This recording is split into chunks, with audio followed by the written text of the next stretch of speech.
지금 우리 한반도를 둘러싸고 좀 여러 가지 좀 급박한 상황들이 좀 돌아가고 있습니다. 전쟁이냐 평화냐,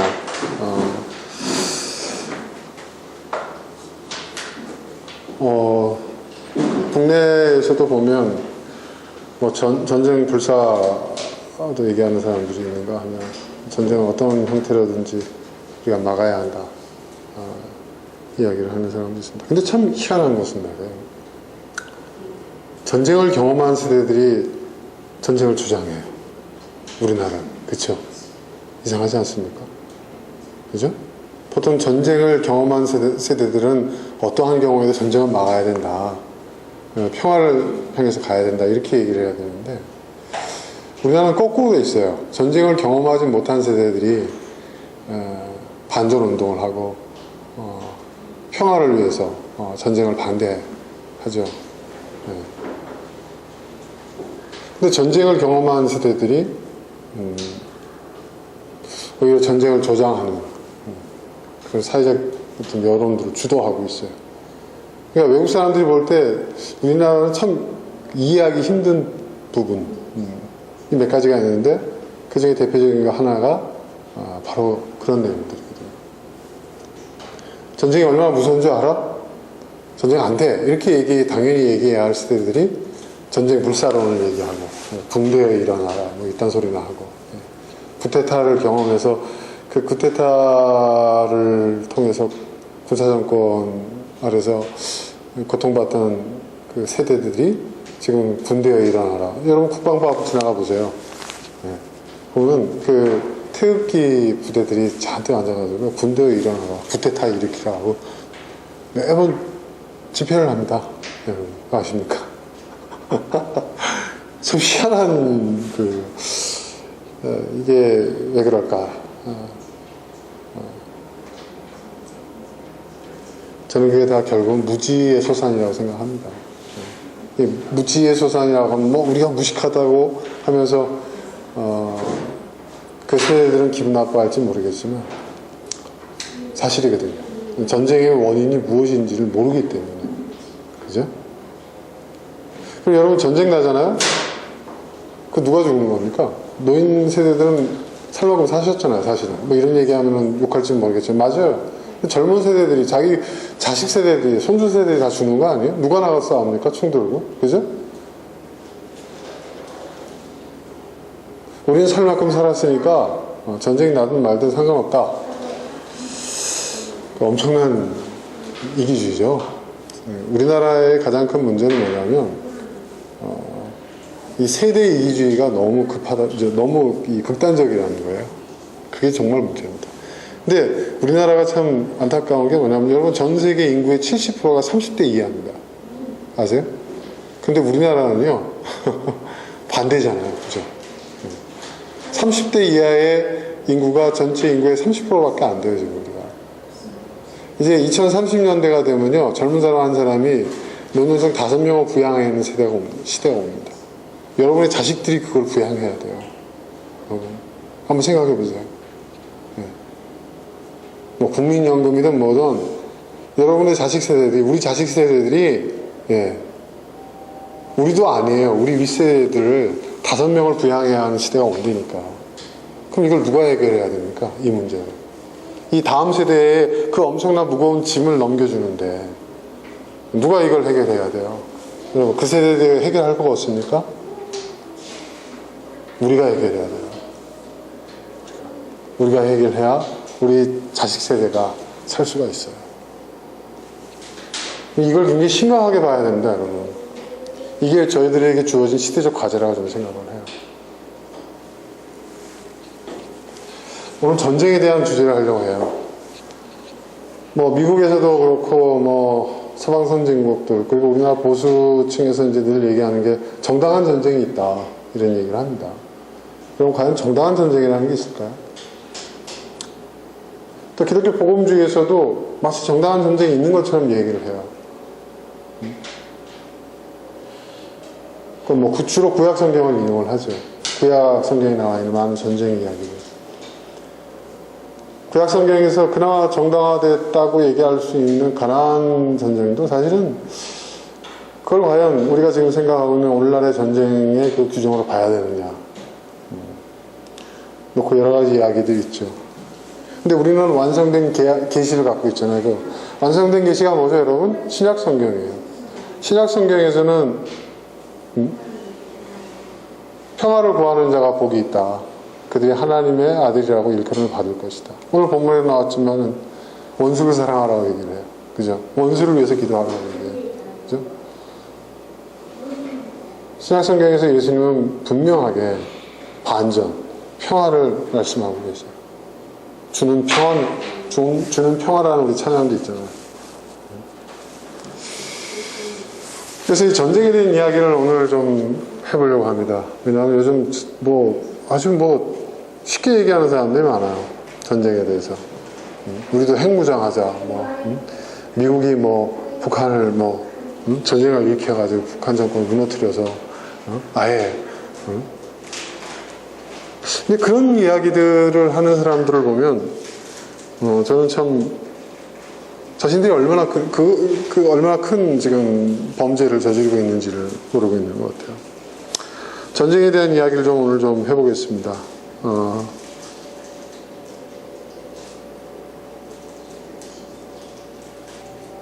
서양 철학에서 이 전쟁에 대해서 반전 사상을 최초로 학문적으로 이렇게 전파한 사람은 루소라고 얘기할 수 있습니다. 루소. 네. 그리고 이마누엘 칸트도 전쟁을 반대했습니다. 그런데 전쟁을 정당화하는 사람들이 있었어요. 토마스 홉스 같은 경우에. 네. 만인에 의한 만인의 투쟁. 그죠? 국가 간의 투쟁이 전쟁이다. 이렇게 얘기를 했습니다. 그 다음에 이제 제레미 벤담 같은 경우에는 전쟁을 정당화하는 이야기를 했죠. 그죠? 공리주의. 최대 다수의 행복을 위해서 전쟁도 정당화될 수 있다. 이런 입장을 취했어요. 동양에서는 전쟁을 정당화했죠. 사실은. 네. 여러분 아시겠지만 춘추전국 시대 때 수많은 그 동양의 사상가들이 어떤 정치를 심지어는 동자도 전쟁을 어떤 그런 유교 이념을 실현시키는 하나의 수단으로 정당화시켰죠. 자, 전쟁은 왜 일어나는 걸까요? 홉스가 이런 얘기를 했어요. 인간의 본성 그 자체의 투쟁성, 이 투쟁성이 전쟁의 근본적인 뿌리가 될 수 있다. 이렇게 얘기를 했어요.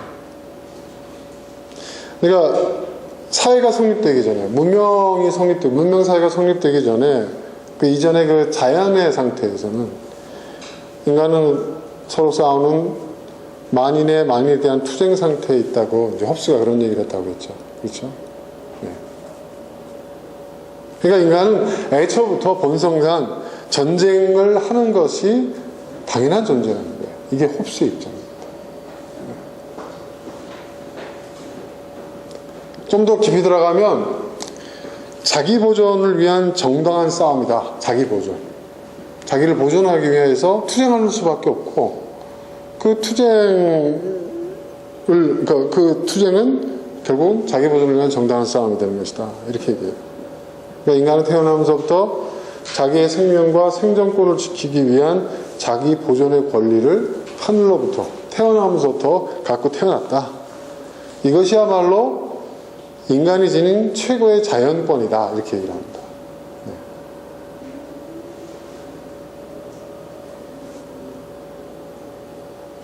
그러니까 이 말을 좀 바꿔서 얘기한다면 자기 몸을 지키기 위해서는 무슨 일을 해도 정당화되는 것이 원시사회였다. 자연상태의 인간이었다. 그렇게 얘기를 합니다. 그러니까 자기 몸을, 왜냐하면 국가가 성립되기 이전에, 사회가 성립되기 이전에는 자기 몸은 스스로 지키는 수밖에 없다 이거죠. 그렇죠, 여러분? 누가 나를 지켜줘요? 그러니까 거의 전쟁 상태였다고 해도 무방하다 이거예요. 국가나 법이 없는 세계에서 이런 그 위험성은 끊임없이 반복되었다는 거죠. 그래서 그러한 상태에서 인간은 고독하고 가난하고 지저분하고 잔인할 수밖에 없을 뿐만 아니라 수명도 짧았다 이거예요. 그러니까 원시사회를 상정하면 된다는 거죠. 원시사회.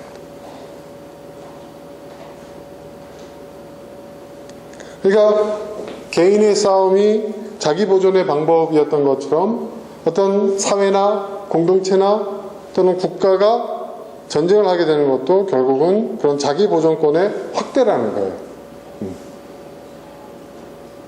그렇기 때문에 전쟁은 정당화될 수 있다라고 얘기를 합니다. 홉스는. 그러니까 이 홉스가 활동하던 시기가 제국주의 시대였다는 것을 생각해 보면 이 사람이 그렇게 말하는 부분에 있어서 우리가 이해가 될 수 있겠죠. 자, 이 사람은 국가가 형성되는 데 있어서도 마찬가지라는 거예요. 자기의 목숨을 혼자서 지키기에는 한계가 있잖아요. 자기의 권리를 지키기에는. 그러니까 사람들이 합의와 계약에 의해서 한 사회를 만들고 그 사회가 확대되면서 어떻게 되느냐? 국가를 이루게 되고, 그래서 그런 사회나 국가에 자기의 권리를 일정 양도하고 대신에 자기 보존을 확실하게 보장받고자 결의를 한 거예요. 여러분, 이게 국가의 탄생에서 굉장히 중요한 것은 맞습니다. 근데 중요한 것이 있어요. 뭐냐 하면 국가가 해야 할 일은 뭐죠? 국가가 해야 할 일? 개개인의 그 자기 보존의 권리를 국가가 확실하게 보장해야 된다는 거예요. 그렇죠? 그러니까 우리나라의 국가주의자들이 이제 국가를 강조하고 뭐 그런 얘기 계속 얘기를 하는데, 제가 전에 한번 말씀드렸지만 세월호 사건이 왜 심각한 사건이냐? 세월호 사건이. 우리는 세월호 사건 그게 교통사고고 우발적인 어떤 그런 하나의 재난사고이지, 그게 왜 국가의 정권이 물러나고 국가가 거의 책임을 지느냐 이런 얘기를 해요. 근데 그 사람들은 국가의 정당성이 어디에서 오는지를 모르는 거예요. 국가는 단순한 기관이 아니에요. 국가가 국가로서 군림을 하려면, 기능하려면 어떻게 돼요? 그 국가의 구성원들, 그 국가의 국민들로부터 세금을 받잖아요. 그들의 권리를 이양받잖아요. 그들을 통제하고 지배하잖아요. 그 대가가 뭐예요? 그 개개인들에 대한 뭐예요? 자기 보존의 권리를 확실하게 지켜주는 거예요. 이게 굉장히 중요한 얘기입니다, 여러분. 근데 세월호 사건은 뭐예요? 그거를 국가가 방기했다는 거예요. 그 사고가 일어난 것 자체를 막아야 될 책임이 국가에 있었고, 사고가 발생한 다음에도 어떻게 되죠? 그 부분을 구조하고 수습하고 하는 모든 책임이 국가에 있는 거예요. 그렇죠? 근데 그걸 안 했어요. 그걸 안 했다는 건 뭐예요? 계약이거든요. 계약과 합의의 관계예요. 여러분, 국가와 여러분의 관계는 계약과 합의의 관계예요. 우리는 태어날 때부터 대한민국 국민 그렇지 않습니다, 여러분. 그렇게 생각하면 안 돼요. 그건 국가주의자, 잘못된 애국주의자, 민족주의자들이 주장하는 얘기인데 그건 굉장히 잘못된 거예요. 국가가 국가로서의 역할을 다 할 때 그게 국가가 되는 거예요. 근데 세월호 사건에 국가는 없었어요. 국가가 없었어요. 적어도 그 배 안에 타고 있었던 그 아이들한테는 국가는 없었어요. 그렇죠? 이게 문제라는 거예요. 그리고 더 나아가 5.18 사건은 뭐예요? 국가가 국민을 죽였어요. 학살했어요. 그렇죠? 국가라고 할 수 있어요?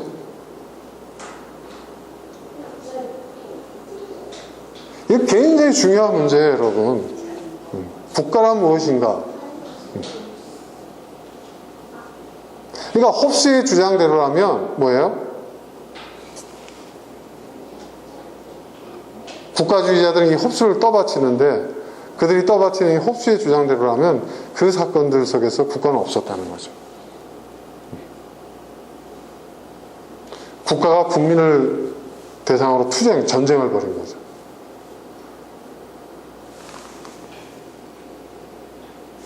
근데 김영삼 씨가 이제 그 3당 야합을 해가지고 민자당을 만들고 그 사람이 뭐라고 그랬어요? 그거는 국가의 문제가 아니라 뭐예요? 정권의 문제였다. 그렇죠? 예? 그건 국가가 한 것이 아니라 전두환이라고 하는 군사정권이 그런 짓을, 그런 만행을 저지른 거다. 그래서 그 만행에 대해서 단죄를 했잖아요. 국가가 단죄를 했잖아요. 그리고 헌법에 5.18은 민주화 운동이라고 올려놨잖아요. 그거 뭐예요? 국가의 위치를 다시 재정립을 한 거란 말이에요. 그리고 그거는 정권을 찬탈한 군부 세력에 의해서 벌어진 범죄라고 되는 거예요. 충분치는 않지만 그것이 뭐예요? 역사를 바로 세우고 우리나라 국가와 헌법의 정통성을 확립하는 사건으로서 의미가 있는 거예요. 그런데도. 그런데 지금 자한당이 말입니다. 지금 그걸 뒤집고 있어요. 그건 뭐예요? 그건 뭐예요, 여러분? 자신들이 나름대로 가지고 자신들이 주장하고 있는 자신들의 정체성과 정당성을 스스로 허물고 있는 거예요. 스스로 뭐예요? 스스로 자한당, 스스로 자기를 자해하고 있는 거예요. 근데 그런 건지도 몰라요. 그러니까 그런 국가관을 갖고 있는 사람들이에요. 그런 국가관, 그리고 반민특위가 뭐라고요? 그런 역사관. 제가 볼 때 그 사람들은 정권, 그러니까 어떤 정치 집단, 권력 집단이라고 얘기할 수 있을지 모르겠지만 제가 볼 때는 반국가 단체예요, 그들은. 왜? 헌법을 부정하고 있어요, 지금. 그렇죠? 네? 국가를 지금 국가의 어떤 그 국가가 무엇인지 국가의 정당성과 그 정체성을 그들이 허물고 있어요, 지금. 5.18 사건이 정당하다고 얘기하는 거 아니에요. 네. 그 정당성을 뭐예요? 북한군이 지금 개입을 했다. 그 말도 안 되는 회계망측한 주장을 하면서. 그러니까 여러분, 이게 제가 정치적인 발언이 아니에요. 지금 제가 얘기하고 있는 거는. 이건 윤리적인 발언이에요. 오히려. 도덕적인 발언이고. 그런 사람들이 집권을 한다? 여러분 상상을 해보세요. 끔찍합니다. 그러니까 그런 사람들이 정권을 잡는다? 지난 10년 동안 우리나라가 그 지경이 된, 아니 오히려 그 지경까지밖에 안 된 것이 다행스러울 정도인 거예요. 먹고 사는 문제? 중요합니다. 그러나 여러분, 우리가 대한민국이라는 국가를 이루고 국가의 구성원으로서 우리의 권리와 우리의 책임, 또 우리 국가의 미래, 다음 세대를 생각한다고 한다면 여러분 그렇게 얘기해서는 안 됩니다.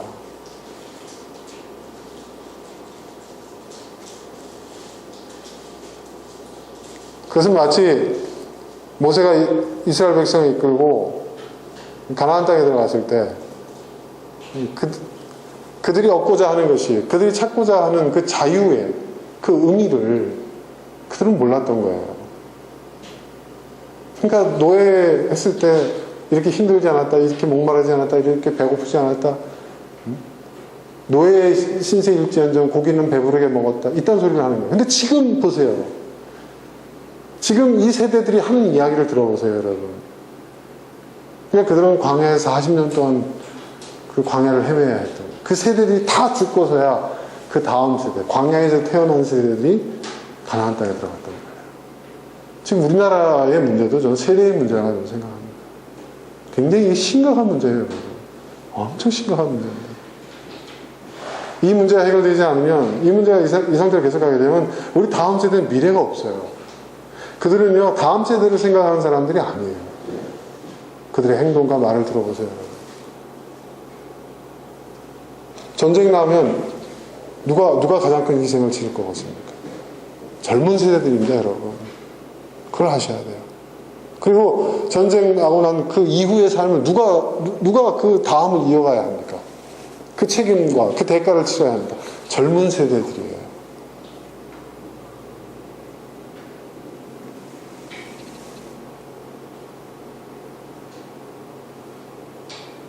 홉스가 국가주의자로서, 또 지금 국가주의를 애국을 외치고 하는 사람들이, 그 사상적 뒷받침을 하는 사람들이 홉스를 떠받치고 있는데, 홉스의 이론에 의해서도 대한민국 국가는 이전에 정권들은 국가로서의 책임을 못했어요. 그것 때문에 무너진 거예요, 여러분.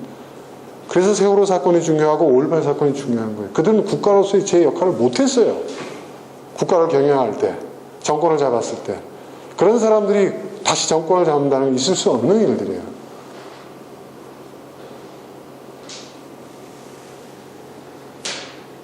개개인이 갖고 있는 자기 보존의 권리를 국가가 확실하게 보장해 주는 거예요. 계약관계예요, 여러분. 국가와 우리는요, 계약관계입니다. 여러분, 국적을 바꿀 수 있잖아요. 계약관계인 거예요. 바꿀 수 있잖아요. 여러분, 미국이라는 나라를 보세요. 자국민이 인질을 잡히거나 자국민이, 그렇죠, 여러분, 피해를 보면 반드시 어떻게 해요? 국가가 개입합니다. 보복합니다. 어떤 희생을 치러도, 전쟁을 치러서라도, 그렇죠, 그 시체라도 데려와요. 그게 국가의 역할이에요. 미국의 힘이 거기서 나오는 겁니다, 여러분. 그래서 사람들이 다 미국인이 되려고 하고 미국 시민권 따잖아. 왜 미국 시민권 따려고 그래요? 여러분, 국가가 힘이 있으려면요, 국가가 그 국민을 그만큼 보호해야 돼요. 확실하게.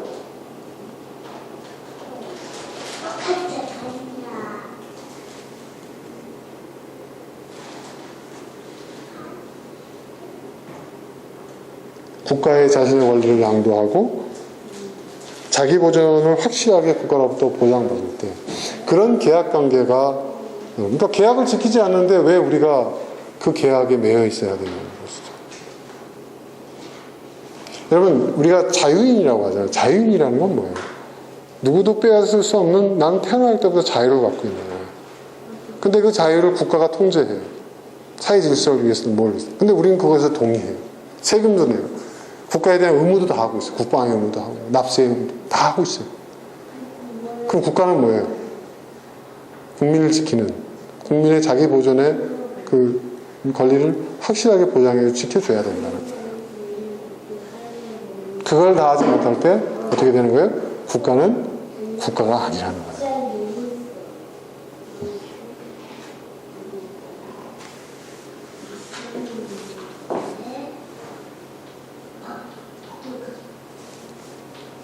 자, 루소의 이야기를 좀 한번 해볼게요. 이 루소야말로 사회계약론을 주장한 사람이에요. 사회계약론, 루소. 예. 루소는 자기 보존만이 인간의 그 원초적인 그 행동의 원리라고 얘기하지 않았어요. 나중에 이제 제가 말씀드리겠지만은 우리 동양의 측은지심에 해당하는 배려. 그것이 또 인간의 원초적인 행동 원리 중요한 하나의 원리다. 이렇게 얘기를 합니다. 그러니까 우리가 사회를 이루는 데 있어서 그 어떤 자기 보존의 어떤 권리와 함께, 그런 인간의 그 배려심, 사랑, 공동체의식, 이런 것들이 이 사회를 구성하는 중요한 동인이라는 것이죠. 만약에 자기 보존의 그 권리, 자기 보존의 그 욕구만이 전부였다고 한다면 여러분 어떻게 됐을까요? 여러분 인류 사회가 남아날 수 있을까요? 끝없이 자기 보존만 주장하고 그것을 위한 투쟁이 계속되었다면 이 세상은 완전 싸움터였을 거예요. 그렇죠? 그죠? 개인 간의 싸움, 사회 간의 싸움, 국가 간의 싸움. 우리가 살아남을 수 있었겠냐는 게 루소의 주장이에요. 살아남을 수 없었을 것이야. 그런데 문명이 발달할수록 어떻게 돼요? 싸움은 줄어들고 투쟁은 줄어들고, 그죠? 공존하고 인구도 늘고 세상은 발달해요. 이건 뭘 의미하느냐? 자기 보존의 그 어떤 그 욕구만이 전부는 아니라는 것이죠. 그리고 엄밀한 의미에서 보면 투쟁을 유발시키는, 그러한 자기 보존의 싸움을 유발시키는 그 원인은 뭐냐? 루소는 그렇게 얘기해요. 사회적 불평등이다, 이렇게 얘기해요. 그러니까 모든 인간, 자연 상태의 모든 인간은 태어나면 평등하다는 거예요. 그렇죠? 평등해요. 근데 그 불평등한 세상이 되어지면서 태어나는 순간부터 사회적 불평등이 존재하는 거예요. 금수저, 흑수저 얘기가 그 얘기 아니에요, 그렇죠, 여러분? 네?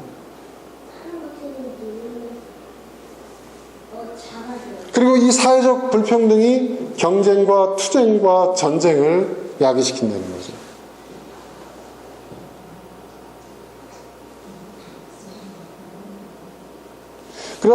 그렇다면 이 사회적 불평등이 왜 생겼느냐? 통제되지 아니하는 자기 보존의 욕망. 통제되지 않는, 남을 배려하지 않는 그러한 자기 보존의 욕망이 그러한 사회적 불평등을 만들었다는 거예요. 그럼 어떻습니까? 동의되십니까? 100% 동의되죠. 이러한 그러니까 자기 보존의 어떤 욕구에 의해서 내가 더 많이 벌고, 내가 더 많이 갖고, 그래서 내가 잘 먹고 잘 살고, 내 자식들 잘 키우고, 내 자식들한테 좋은 거 물려주고, 그런 생각으로 그렇게 이 사회적 불평등이 조장되고, 그래서 계층이 생기고, 계급이 생기고, 소득 격차가 벌어지고, 오히려 또 그것 때문에 또 투쟁은 끝없이 계속되고, 경쟁은 계속되고, 그것 때문에 국가 간의 전쟁도 일어나고, 오히려 모든 비극의 원인은 통제되어지지 아니하는 자기 보존의 욕구, 이것 때문이다 하고 루소는 이야기합니다. 그리고 이것을 극복시킬 수 있는 가장 좋은 방법으로서 루소는 교육을 얘기해요. 그 에밀이라는 책 여러분 아시죠? 교육에 대한. 그러니까 루소는 교육을 통해서 인간은 그걸 극복할 수 있다라고 얘기를 했던 거죠. 그걸 극복할 수 있는 사회적 불평등과 또 자기 보존의 그 원칙을, 그 욕구를 통제할 수 있는 방법으로서 루소는 이 계약이라는 관념을, 계약이라는 용어를 써요. 이 계약이라는 것은 우리가 일반적으로 얘기하는 상거래에서의 어떤 계약이 아니라 사회적 계약인 거죠. 어느 범위까지 그것을 허용할 것인가. 이게 굉장히 중요한 거예요.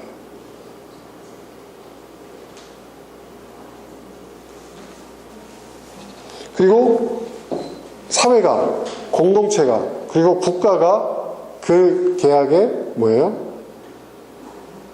그 계약을 주도하는 사람이 돼야 하고, 그 계약의 감시자가 돼야 되고, 그렇잖아요. 그 계약에 객관적이고 공평한 계약이 돼야 되지 않겠습니까? 그래서 법이라는 것이 필요하고,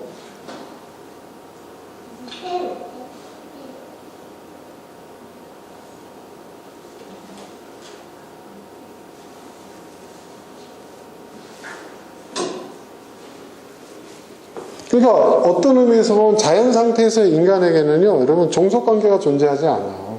그렇죠? 자연 상태에서 경쟁이나 전쟁도 없었다는 거죠.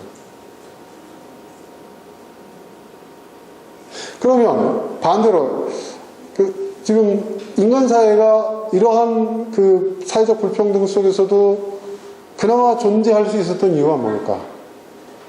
뭐죠, 여러분? 사랑이라는 거죠. 그러니까 사랑이라는 것은 단순한 감정이 아니에요. 여기서 말하는 사랑. 뭐 연인 간의 감정 이런 차원이 아니에요. 그러니까 인간에겐 자기 보존의 욕구 외에 서로를 연민의 감정으로 보는 사랑.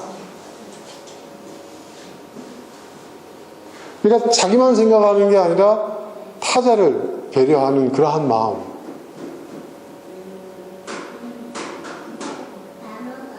그래서 인간은 자기의 보존이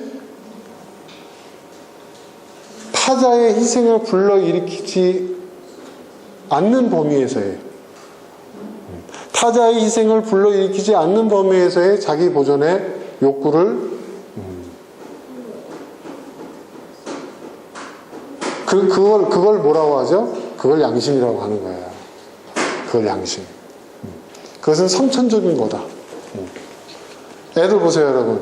막 먹을 거 갖고 싸우다가 제가 이제 한 대 쥐어받고 뺏어 먹다가 먹어치우고 욕구는 채웠을지 모르겠어도 좀 지나면 미안하거든요. 저는 어릴 때도 그거 많이 봤어요. 경은이가 경빈이하고 연년생이잖아요. 똑같이 젖병을 물려놓으면 얘는 얘보다 한 2배는 빨리 먹어요. 2배는 빨리 먹고 동생 걸 보면서 입맛을 다시다가 엄마 아빠 눈치를 슬슬 봅니다. 누가 가르쳐주지 않았는데 동생 젖병을 뺏어요. 그 자기가 물고 자기가 다 먹은 젖병을 동생 입에다 물려요. 가끔 눈에다 물린다는 눈을 찔러가지고 애가 울고 막 그랬었는데, 저는 그걸 이렇게 보면서 얘가 어떻게 반응을 하나 이렇게 봤어요. 어떨 때는 야, 너 왜 동생한테 그런 짓 하면 막 활짝 놀라가지고 지가 이제 막. 응? 근데 이게 인간의 본성인 거예요, 어린아이. 그럼 어떻게 하나? 어떨 때는 가만 지켜봤어요. 야단도 안 쳐. 어떻게 하나? 야, 해놓고 나서 배가 부르잖아요. 미안한 거야. 동생한테 그런 게 미안한 거야. 그러니까 지금 봉건에 있어가지고 엄마가 저 병을 어떻게 타고 뭐 이거 봉건에 있어가지고 가서 지같이 나름대로 하려고 하다가 분유통을 확 쏟아버리고 이런 적이 있었어요. 그리고 더 엄마한테 더 혼나는 걸 제가 본 적이 있는데 그 행동 자체가 뭐예요? 뭔가 지 양심에 꺼리끼는 거야. 내가 내 욕구를 채우고 나와 보니까 이거 내가 동생한테 너무했구나. 그렇죠? 그런 양심은 타고난 거잖아요. 누가 성숙한 사람이냐? 양심의 소리에 순응하는 사람. 그런 사람이 더 성숙한 사람이다. 루소는 그렇게 얘기합니다. 근데 인간은 뭐예요? 자기 보존의 욕구와 그 양심의 소리의 상충 가운데서 대부분 다 자기 보존의 욕구가 더 앞선다는 거예요. 근데 그걸 교육을 통해서 바꿀 수 있다고 루소는 이야기합니다. 자, 그러자 누군가 이제 루소에게 이런 얘기를 해요. 자, 루소 당신과 내가 어느 방에 30일 동안 gat혀 있고 있는 거랑은 우유 한 병이라고 칩시다. 그러면 나와 당신은 어떻게 할까요? 여러분 어떻게 할 것 같습니까?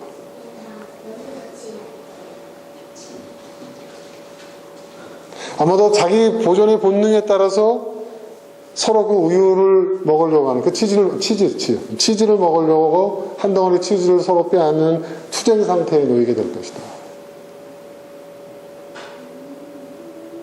그러면서 루소에게 반박합니다. 이게 과연 악이냐? 이게 잘못된 거냐? 이건 인간의 본성이다. 이게 자연 상태에 놓인 인간의 본질이다. 이렇게 얘기합니다. 여러분 어떻게 생각하세요?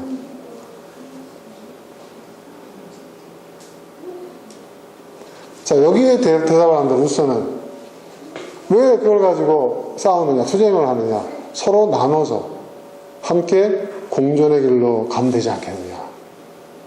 루소의 말도 맞죠.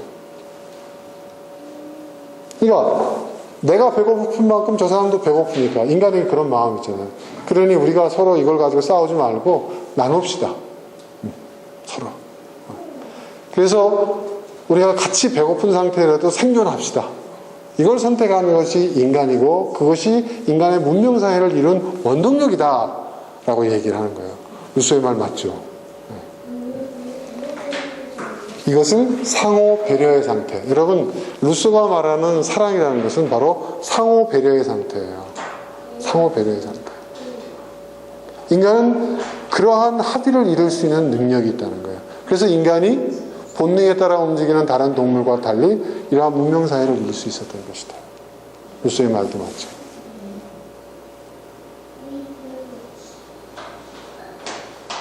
그런데 여기에 벤담이 뛰어듭니다. 벤담이 뭐라고 얘기를 하느냐. 루소 선생의 말이 맞다 이거예요. 근데 두 사람이 아니라 다수일 경우에는 어떻게 할 거냐. 공리주의 입장입니다, 이게. 네, 공리주의. 네. 다수일 경우는 어떻게 할 거냐.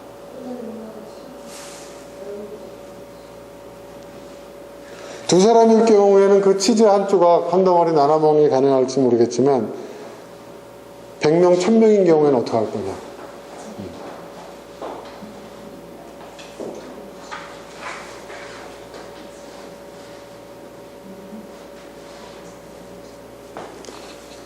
결국 그러한 상황이 될 경우에는 어떻게 하면 더 많은 수가 살아남을지가 더 중요한 가치가 된다는 것이죠.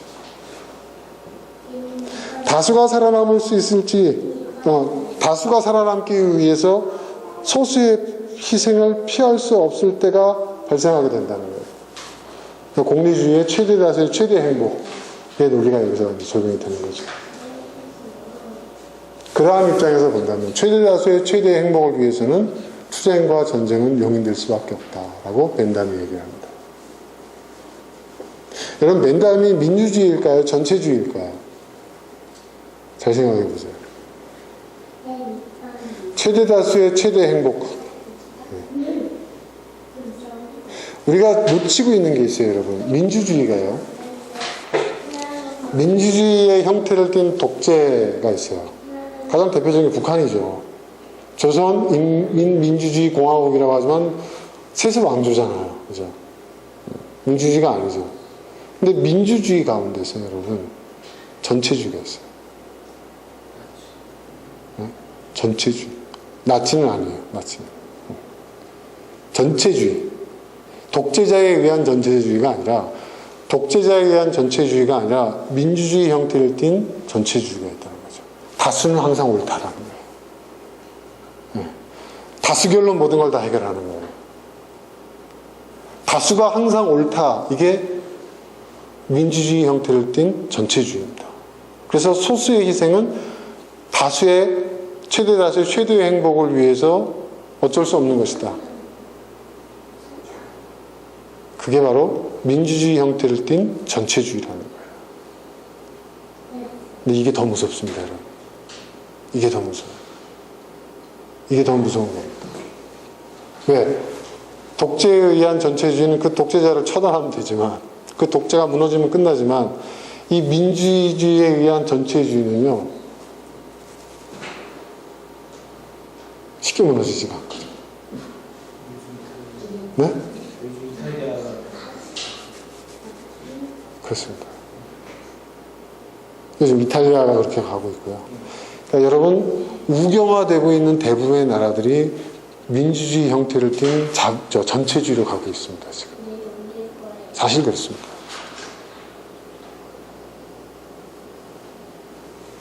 다수가 항상 옳은 거예요. 여러분, 다수가 항상 옳습니까? 그렇게 생각하십니까, 여러분?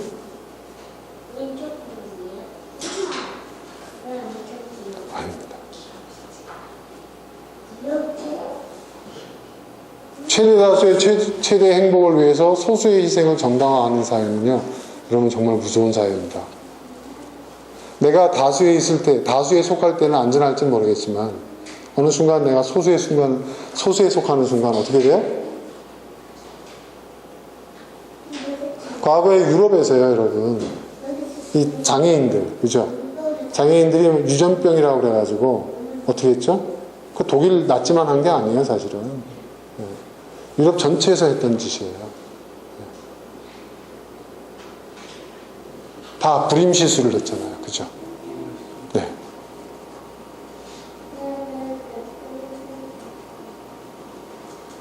그리고 집시들도 한때 패스트병을 유럽 전체에 퍼뜨리는 것이 집시다 그래가지고 집시들 많이 죽였잖아요, 그죠?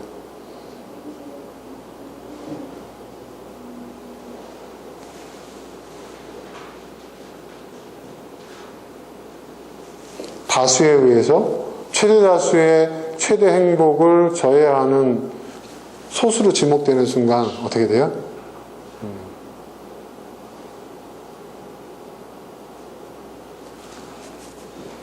무서운 얘기입니다, 여러분. 공리주의가 굉장히 합리적인 것 같고, 여러분, 최대 다수 최대 행복, 근사한 말인 것 같지만, 그 말 속에 담겨져 있는 이 무서운 폭력성, 전체주의, 그리고 무엇보다도 폭력과 전쟁을 정당화합니다. 최대 다수의 최대 행복을 위해서 어떤 수단과 방법도 다 정당화돼요. 굉장히 무서운 거예요. 그러니까 이 보수주의자들이 공리주의를 엄청 좋아합니다.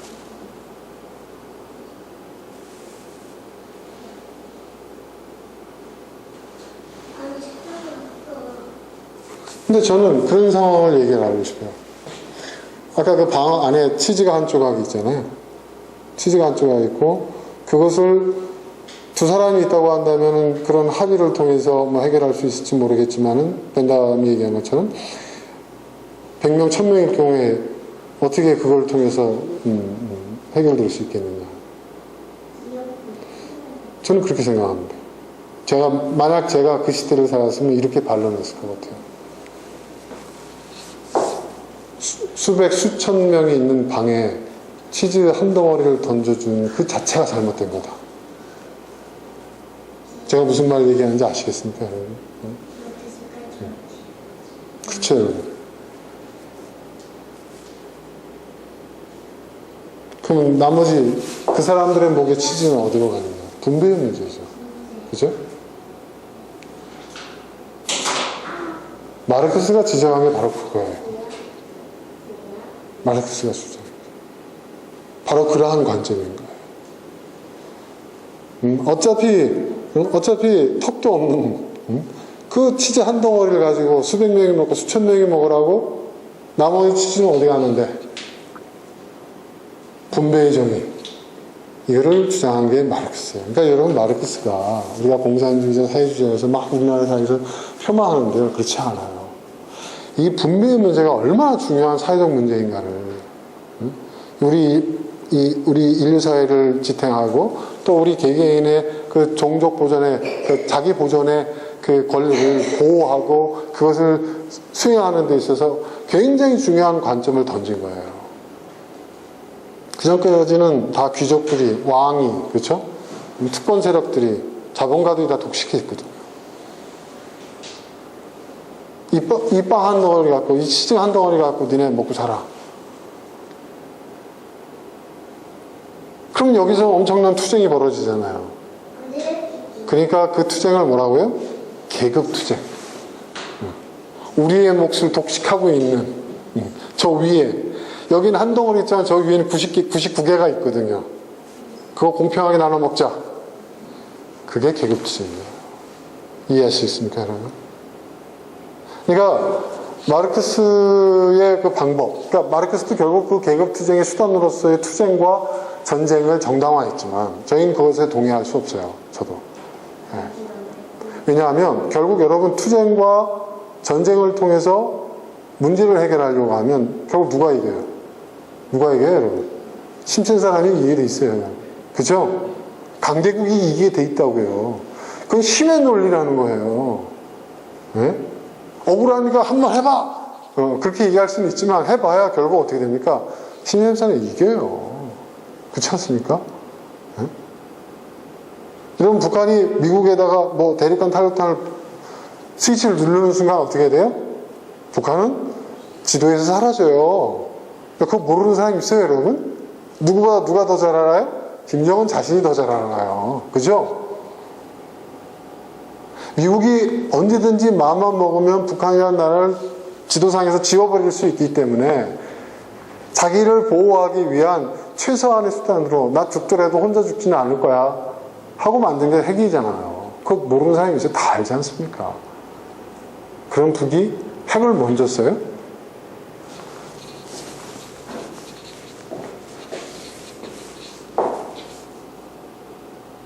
힘이 지배하는 세상이 되는 거예요.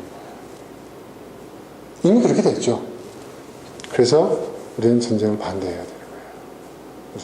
싸움을 통해서, 투쟁을 통해서 문제 해결하는 것을 반대해야 돼요. 그리고 인류 사회가 그것을 만들어 온 거예요.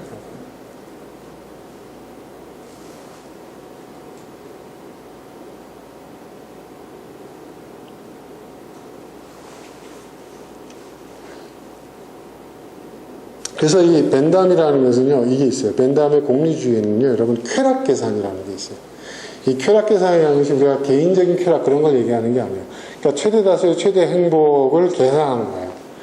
그 가치 체계가 바로 그거예요. 그러니까 무슨 얘기냐.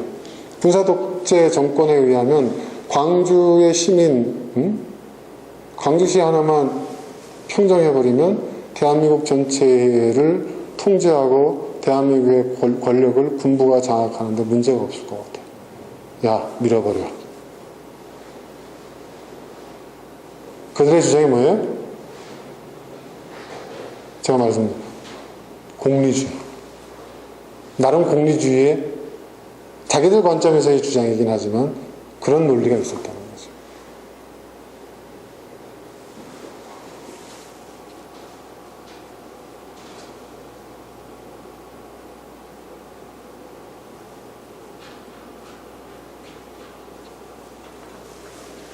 그리고 루소가 반박을 하는데 굉장히 중요한 반박을 합니다. 여기서. 그러니까 지금 여러분 집단지성과 비슷한 발언을 루소가 얘기해요. 자, 그 방 안에 있는 수백 수천 명이 모여서 이 한 덩어리를 가지고 우리가 해결할 것이냐, 아니면 이 문제의 궁극적인 어떤 해결책을 찾을 것인가, 같이 머리를 맞대고 지혜를 짜낸다는 거죠. 그것이 인간이라는 거예요. 이걸 누군가 심센 놈들이 먹으면 한 끼는 해결할 수 있을지 모르겠지만 뭐예요? 근본적인 문제 해결하지 않거든요. 해결되지 못하거든요. 인간은 그걸 안다는 거예요. 그래서 근본적인 해결을 찾기 위해서 그 수백 수천 명의 사람들이 같은 동등한 입장에서 머리를 맞대고 지혜를 짜내고, 그것이 인간이 문명사회를 지탱할 수 있는 원동력이었다라고 얘기해요. 그거 굉장히 중요한 얘기입니다, 여러분. 그게 뭐예요? 집단지성이라는 게 바로 그런 거예요. 그거예요. 네. 만만한 이야기가 아닙니다. 이 공방이 만만한 공방이 아니에요. 자, 여기에 이제 칸트가 이제 개입이 되는데, 칸트도요, 여러분, 어떤 폭력, 그리고 뭐, 이렇게 전쟁, 이런 거를 철저히 배경했던 사람이에요, 칸트도. 사람의 수가 적든 상관없이 무조건 삶을 선택해야 된다. 인간으로 태어난 이상. 이것이 의무의 윤리다. 이렇게 얘기해요. 이게 무슨 말이냐면, 인간으로 태어난 이상, 인간은 어떠한 의무적 윤리가 부여된다는 거예요. 그것은 뭐냐? 공존, 공생의 의무적 윤리가 부여된다는 거예요. 인간에게. 칸트가 주장한 바예요.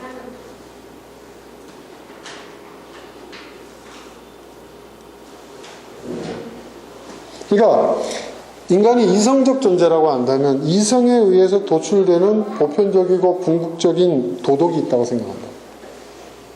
인류 보편적으로 인정되어지는 도덕과 윤리라는 게 있잖아요. 그것에 무조건 따르는 것이 윤리의 달성이다.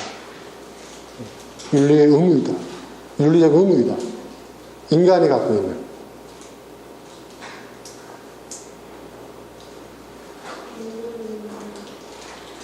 그러니까 대표적으로 인간의 존엄성을 박탈하는 가장 대표적인 것이 전쟁이고, 인간에게는 뭐예요? 전쟁을 막아야 하는 윤리적 의무가 있다는 거예요.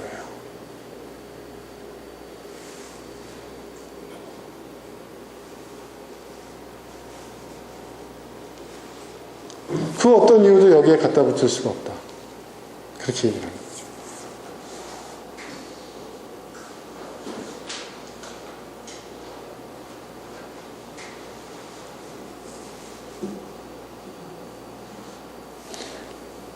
이제 이 국가주의자, 그리고 이제 그 홉스의 후계자를 자처하는 사람들은 뭐라고 얘기하냐면, 전쟁이라는 이 커다란 이 공포, 이 공포가 사회를 결속시키고 또 이 공포를 피하기 위해서 노력하게 된다. 그래서 이 공포는 항상 필요하다라고 주장을 해요. 공포 정치죠. 이걸 뭐라고 얘기하죠? 리바이어단이라고 해요. 리바이어단. 그러니까 우리나라는 뭐예요? 북한이라는 공포, 공산당이라는 공포가 있어요. 좌파라는 공포가 있어야 된다. 이 공포가 국가를 결속시키고 발전시키고 공동체를 안전하게 만든다. 이렇게 얘기를 해요. 그러니까 반공주의자도 색깔론을 얘기하는 사람들은 이 다 홉스의 후예예요, 사실은. 이 커다란 공포. 중국이라는 공포. 근데 왜 미국을 공포의 대상으로 생각 안 하는지 모르겠어요. 더 큰 공포인데, 사실은. 우리가 지금 미국 편에 서 있다고 생각하는데 그렇지 않아요, 여러분. 미국에 우리가 그 방위분담금으로 얼마 낸다고요? 얼마? 얼마 내죠, 여러분?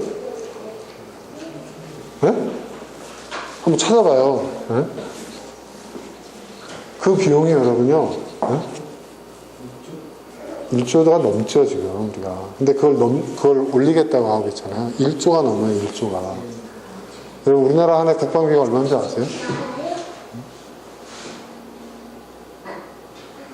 이게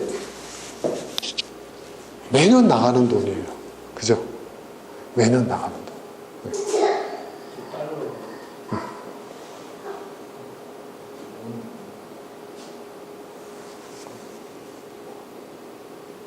저는 미국이 더 공포스럽습니다. 미국이라는 나라. 네. 물론 중국이나 북한이 위협이 안 된다는 얘기 아닙니다. 더 큰 잠재적 위협은 또 일본이에요. 일본. 네? 그렇죠? 일본이라는 나라는요, 여러분, 일본이라는 나라가 존재할 때부터 지금까지 단 한 세기도 전쟁을 치르지 않은 적이 없는 나라예요. 그 누구지? 그 유명한 그 영국의 교수가 쓴 전쟁사라는 책이 있는데요. 역사상 가장 호전적인 민족이 어디라고 생각하세요, 여러분? 과학자는 일본이라고 얘기합니다. 일본은 무력을 갖췄을 때 단 한 번도 전쟁을 하지 않은 적이 없는 나라예요. 몽골은요, 우리는 몽고가 굉장히 광대한 제국을 건설했기 때문에 굉장히 잔인하다고 생각하잖아요. 훈족, 뭐, 이렇게. 근데요, 전쟁할 땐 잔인하지만 어떻게 해요? 전쟁이 끝나고 난 다음에 자기 제국을 구속시키고 난 다음에요, 가장 관대한 정책. 그래서 그렇지 않으면 대제국을 유지할 수 있었겠어요? 그렇죠, 여러분? 일본이라는 나라는 굉장히 무서운 나라예요. 그들의 역사학을 말해주고 민족성이. 근데 지금 다 북한을 빌미로 어떻게 해요? 무장하잖아요. 자율적으로. 왜요? 전쟁을 할 수 있는 나라. 그 헌법을 하고. 왜냐하면 전범국가이기 때문에 인류사회가 자체 무장을 못하게끔. 그렇죠. 그래서 그들 군대는 자위대잖아요. 자기를 지키기 위한 최소한의 군사력만 보유한다는 얘기합니다. 그것도 철저히 미국의 통제를 받고 있는 거 아니에요. 근데 거기서 벗어나려고 하고 있잖아요. 그리고 가장 전체주의적인 역사를 갖고 있는 나라가 일본이에요. 그렇지 않습니까, 여러분? 저는 일본이라는 나라를 굉장히 저는 위험하게 봅니다.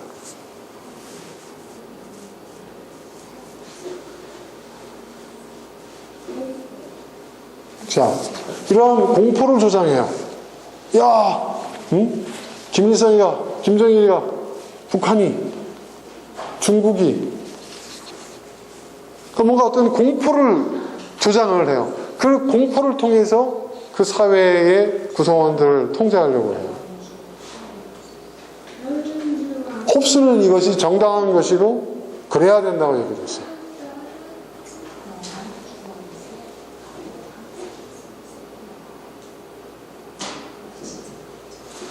그런데 19세기 말 20세기 넘어오면서 시민사회, 서방 국가의 시민사회들이 그걸 배격하기 시작했죠. 하지만 제가 아까 말씀드린 대로 민주주의 형태를 띤 전체주의가 확산되면서 지금 이 홉스의 이러한 그 주장들이, 그러니까 여러분 전체주의자들을 보세요. 항상 어떤 거대한 공포를 조장해요. 항상 북한 핵 뭐 이런 거. 여러분 우리는 지금 난리지만 미국에서는요 북한 핵 별로 그렇게 신경 쓰지 않습니다. 이게 한두 해의 문제야?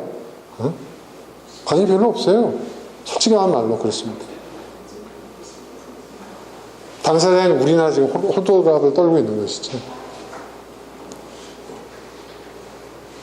왜 트럼프가 북한과의 문제를 빨리 해결하려고 서두르지 않은 줄 아세요? 정치적 관심도가 많이 떨어지는 상황이거든요, 이제는. 그러니까 이거를 해결한다고 해서 자기의 정치적인 어떤 입지가 달라지는 게 아니거든요. 그러니까 별 관심이 없는 거예요. 그거보다 중요한 문제가 더 많아. 그렇죠, 여러분?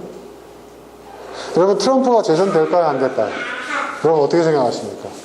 어떻게 트럼프라는 인물이 미국의 대통령이 될 수 있었을까요? 누가 만들었죠, 트럼프를 미국 대통령으로? 누가 만들었습니까, 여러분? 네? 백인 노동자 계층이에요. 미국의 여러분 인구의 대부분이 백인 노동자 계층들이 차지하고 있는 비중이 상당히 높습니다. 50% 이상 돼요. 근데 지금까지 에리트들이 미국을 주도해 왔어요. 민주당이든 공화당이든. 근데 유권자들이 그들에 대한 반감이 생기는 거예요. 예. 지들은 잘 먹고 잘 살고 대단한 걸 하는 것 하지만은 이 화이트 블루 칼라들은 달라진 게 아무것도 없어. 오히려 일자리도 줄고 힘들어. 예. 그러니까 뭐냐면 고졸 수준의, 고졸이 나쁘다는 게 아닙니다. 고졸 수준의 화이트 블루 칼라들. 얼굴은 백인이고 노동자의 블루 칼라. 노동복이 이렇게 작업복이 파란색이잖아요. 그들의 그 느낌이 굉장히, 근데 그들은요 트럼프를 전폭적으로 지지합니다. 왜냐하면 트럼프가 그들의 정서를 그대로 대변하니까요. 뭐 언론들 그 미국 정가에서는 무슨 그 포르노 배우하고 스캔들부터 시작해서 별의별 다 뭐 문제 삼고 윤리적으로 문제가 있고 뭐가 문제 있다고 하잖아요. 근데 이 개방적인 이 화이트 블루 칼라들은 그게 뭐 어때서? 그게 뭐 어때서?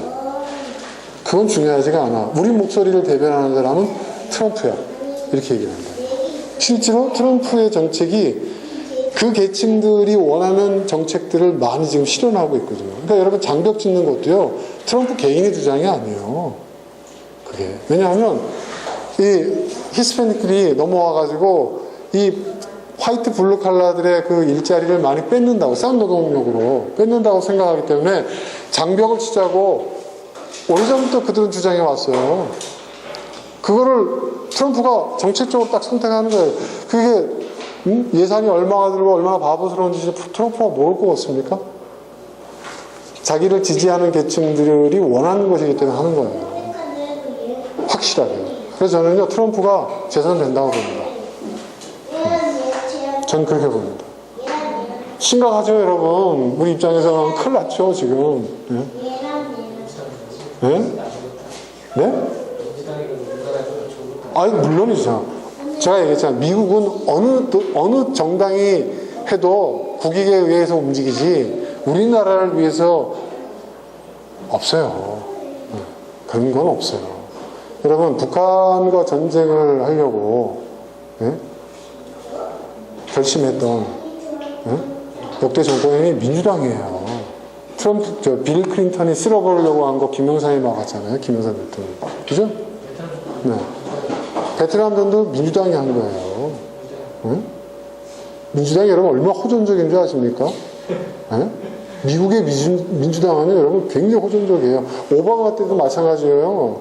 뭐 아프가니스탄 전쟁이 물론 공화당 때 뭐 이라크 전쟁 뭐 이런 거 있었지만 그보다 더 중요한 아프간 전쟁이라든지 뭐 이런 부분들은 베트남이 다 민주당이 일으킨 거예요, 여러분.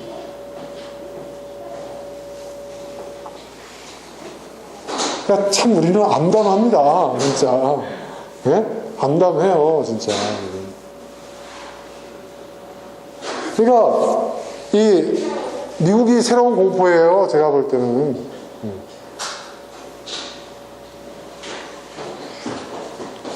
그러니까 이 공포정치, 홉스는 공포정치를 정당화합니다. 그리고 이 공포가 있을 때 세상은 평화를 이룬다고 그래요. 큰 공포가 있을 때 그 공포 때문에 어떻게 해요?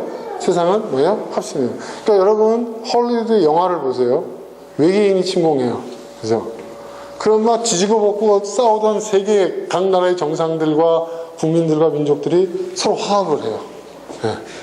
그리고 헐리우드 영화 항상 그 대표 주자는 미국이에요. 미국이 앞장서고 있어요. 여러분 인종과 국가와 종교를 초월해서 우리가 승리할 수 있도록 기도해달라고. 다른 민족들은 수수방관하고 있고 미국이 어떻게 하나. 그게 공포예요. 공포. 네. 공포 정치의 이념을 주입하고 있는 거예요. 굉장히 중요한 얘기입니다, 여러분. 제가 지금 하는 얘기가. 이게 문화적 지배예요. 그리고 여러분 슈퍼히어로는 다 미국이야. 그죠? 왜 미국이 슈퍼히어로 영화를 만들고 세계에 보급하는 줄 아세요?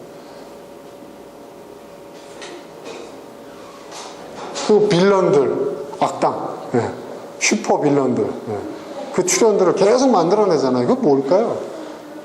그게 바로 여러분 이 공포의 이념, 공포 정치의 어떤 이런 가치, 이런 세계관들을 전파하는 거거든요.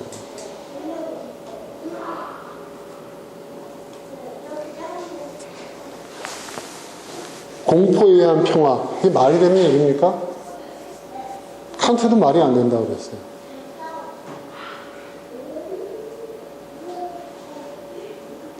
그러면 전쟁을 피하는 구체적인 방법은 뭐냐라는 질문에 칸트는 두 가지 얘기합니다. 첫 번째가 뭐냐?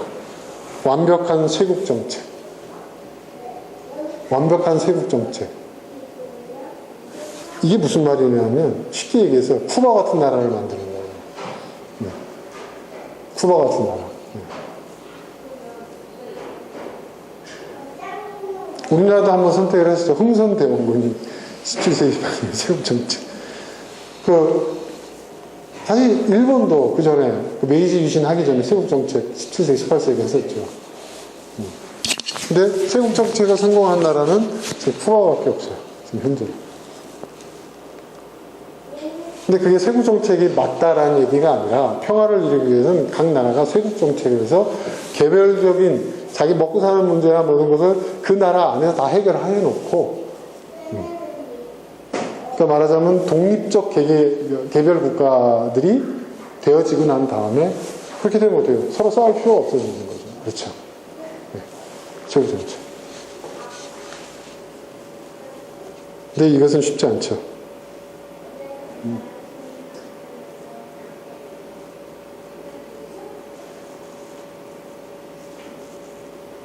두 번째 방법을 강조하기 위해서.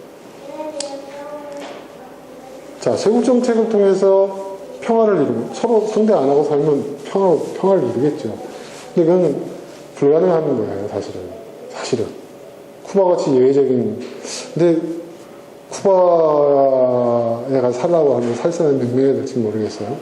저부터도 좀 어려울 것 같아요. 네. 다 평등하게 가난하게 사는 거니까. 네.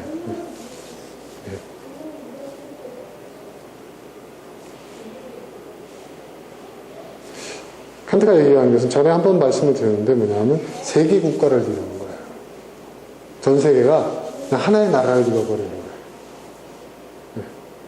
그러면 국가 간의 전쟁은 없어진다는 거예요.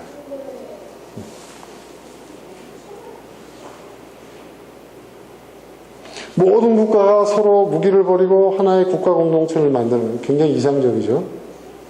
근데 그 이상을 향해 나아가고 있습니다, 지금. 칸트의 의도와는 다른 방향이지만 그 국제 공동체에서 전쟁의 종결을 영구히 약속하면 된다. 이 이야기를 했을 때 칸트한테 저 미친 거 아니야? 라는 소리 많이 들었습니다. 칸트가 그 얘기를 했어요. 근데요, 결국은 글로 가고 있어요. 유럽연합, 그죠? UN. 계속 국제기구들이 출연하고 그 역할이 점점 커지잖아요. 여기에는 두 가지가 있어요. 두 가지 측면이 있어요. 칸트처럼 평화를 위해서. 또는, 다른 하나는 뭐냐? 홉스처럼 확대된 국가주의. 이건 완전히 다른 거죠. 이러한 이해관계가 맞물려가지고요. 이 국제기구의 발달이 계속 점점. 그리고 그 권한과 영향이 확산되는 거예요, 지금. 나중에는 제가 볼 때 이 국제기구 안에서도 지금 현재도 마찬가지지만 엄청난 충돌과 갈등이 일어날 겁니다.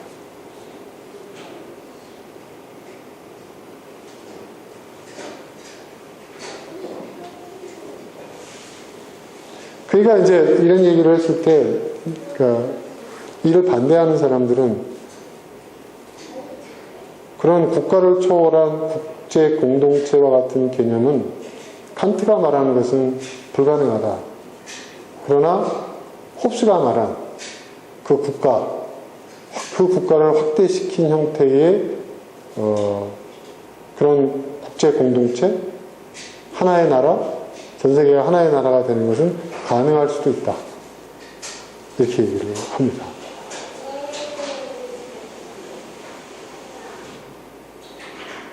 그러나 전쟁은 그런 나라를 이룬다고 하면 여러분 전쟁이 있을까요? 없을까요? 있을까요? 없을까요? 없어요. 전쟁이 없어지는 일은 없어요. 그 전쟁은 계속된다는 거죠. 왜냐하면 여러분 지금도 하나의 국가를 이루고 있지만 내전 상태에 있는 국가도 굉장히 많고요. 그리고 그 안에서 민족, 종교, 어떤 다양한 이해관계에 의한 갈등과 그 분쟁이 일어나는, 그 테러가 일어나잖아요. 여러분, 우리가 테러를 생각하면, 우리가 생각하기 테러는 어떤 국가가 저쪽 국가에 원한을 품고 그 국가 가서 이제 예를 들어서 뭐 그 무역센터 테러 같은 이런 걸 생각하는데 그런 테러는요 전체 테러의 비중의 5%도 안 됩니다. 대부분 테러는 자국 내에서 일어나고 있어요. 그것도 투쟁이고 전쟁이죠.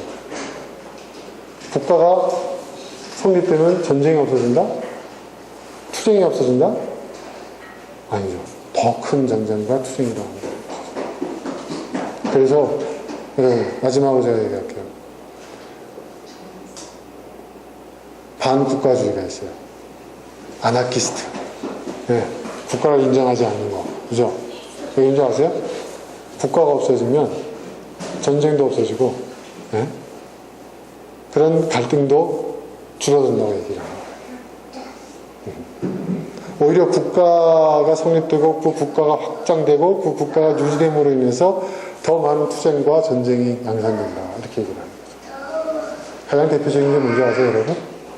미국이라는 나라가, 이거 역사적으로 재밌는데, 미국이라는 나라가 출현하기 이전과 이후에 인류 사회의 전쟁을 비교해 보니까, 미국이 출현하고 난 다음에 전쟁이,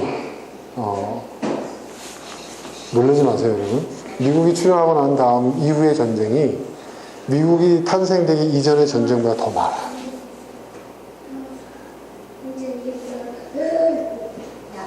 그럼 미국이 관여한 전쟁이요. 미국이 출현하고 난 다음에 특히 20세기 초부터 19세기 말부터 시작해가지고 이야기를 한다면요. 미국이 관여 안 된 전쟁이 없어요. 전 세계 어떤 전쟁도. 어떤 전쟁도. 미국이 관여되지 않은 전쟁이 없어요. 그러니까 미국은 전쟁을 막는 나라가 아니라 뭐예요? 전쟁을 일으키는 나라라는 거예요. 우리가 이걸 알아야 된다는 거죠. 제가 반미주의자라고요? 아닙니다. 전 반전주의자입니다. 전쟁을 반대합니다. 근데 미국이 전쟁을 제일 많이 일으키고 있어요.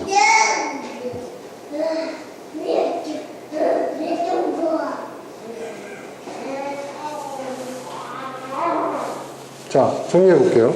홉스, 전쟁은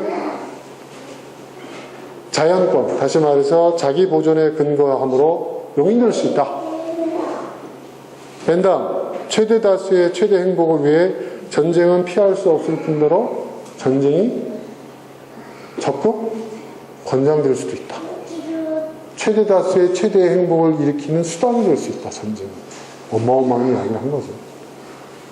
그래서 인간의 감정인 연민의 감정에 기초해 사랑과 배려를 통해서 전쟁을 피할 수 있다. 칸트, 무조건 따라야 할 윤리적 의무에 따라 전쟁은 절대로 용인될 수 없다. 이것을 실현하는 방법들은 각각 달랐죠. 자, 정리합니다. 본문을 떼어주십시오.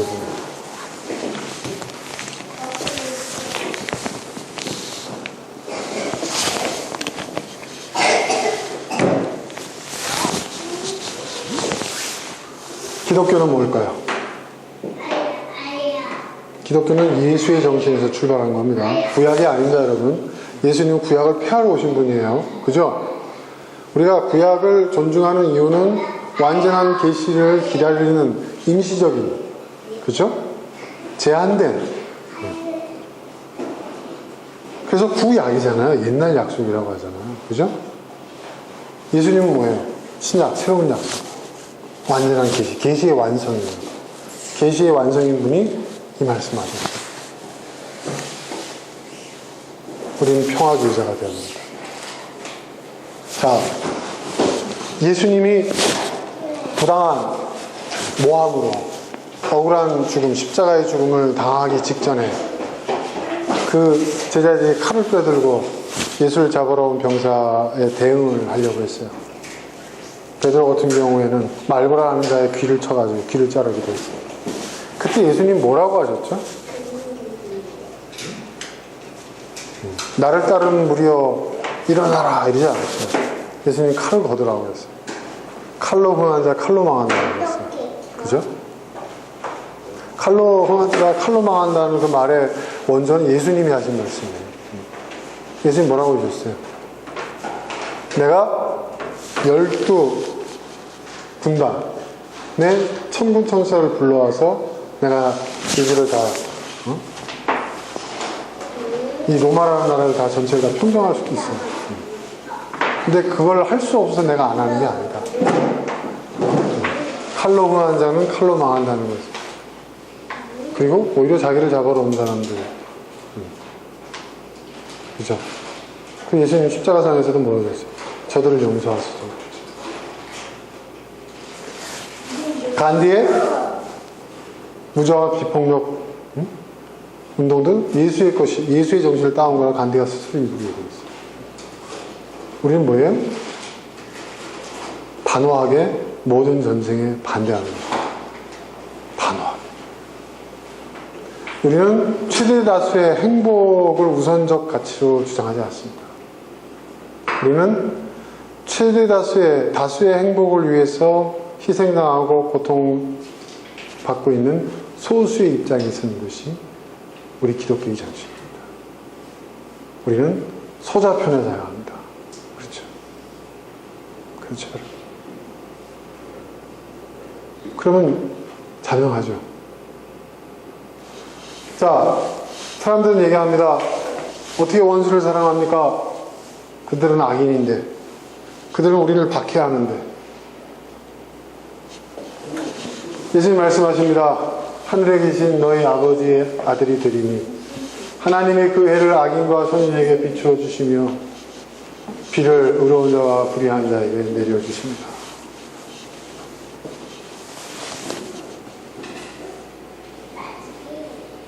여러분, 하나님은 대한민국을 사랑하시고 북한을 미워하실까요? 하나님은 문재인 대통령을 사랑하시고 김정은을 미워하실까요?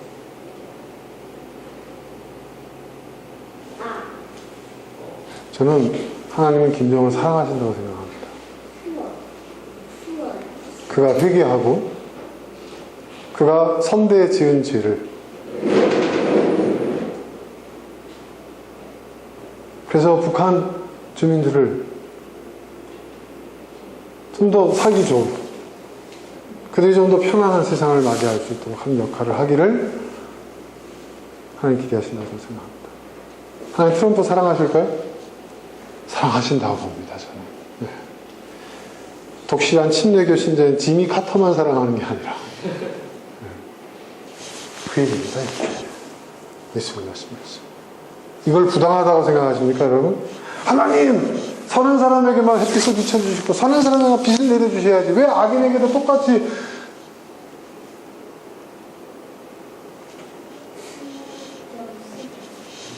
본인이 악인이라고 생각하십니까? 선인이라고 생각하십니까?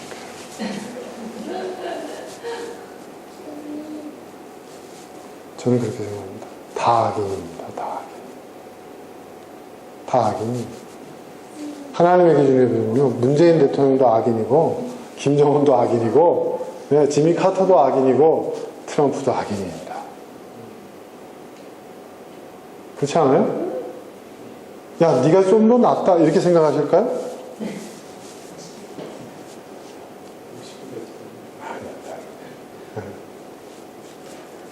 다 구원이 필요하고 회개가 필요한 죄인입니다. 이런 말을 하고 있는 윤선준 목사는 또 뭐 선인일까요? 아닙니다. 저도 김정은 못지않은 악인이라고 생각합니다. 저는. 하나님의 은혜로 살아가는 죄인입니다. 저는.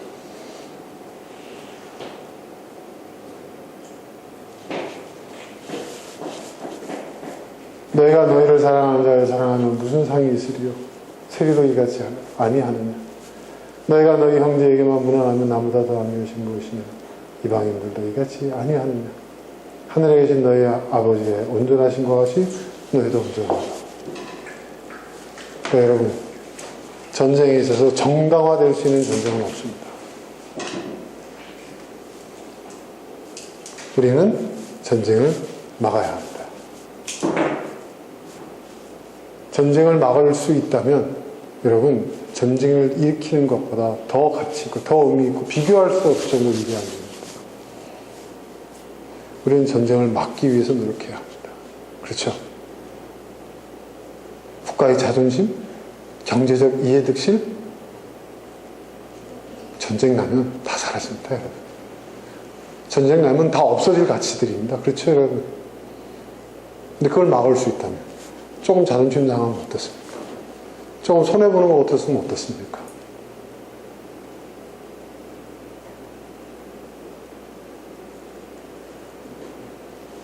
여러분, 대한민국 땅에는 다시는 전쟁이 일어나서는 안 됩니다. 그것이 북쪽에서 일어나든 남쪽에서 어디든 절대로 전쟁이 다시 일어나서는 안 됩니다. 그리고 우리가 하나님의 자녀인 이상 이 땅에서 전쟁이 일어나는 것은 결단코 반대해야 합니다.